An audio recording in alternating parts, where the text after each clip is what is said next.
Welcome to this DelftStack tutorial video.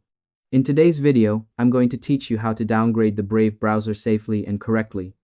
Whether you're facing bugs after a recent update, compatibility issues with extensions, or you simply prefer an older, more stable version, this simple step-by-step guide will walk you through everything you need to know. First, open Brave browser and make sure your data is fully backed up. Go to your sync settings or bookmark manager and confirm that your bookmarks, passwords, and browsing data are saved or synced properly. This step is extremely important, so take a moment here and don't rush it. Next, uninstall the current version of Brave from your system.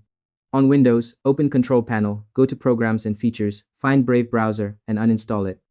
On macOS or Linux, remove Brave from the Applications folder or uninstall it using your package manager. Follow the on-screen instructions carefully to avoid leftover files causing issues later.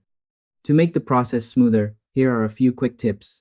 Close Brave completely before uninstalling, double-check that your data is backed up, and temporarily disable auto-updates if possible.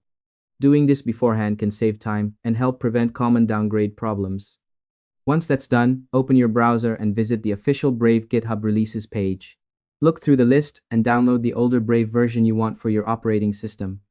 After downloading, install it like a normal application, and once it opens, sign back in or restore your data if needed. It's also a good idea to turn off automatic updates for now. This helps ensure Brave doesn't update itself again unexpectedly. And that's all there is to it. By following these simple steps, you'll be able to downgrade the Brave browser without any hassle. Thanks for watching this DelftStack tutorial video. If you found this helpful, feel free to share it with someone who might need it.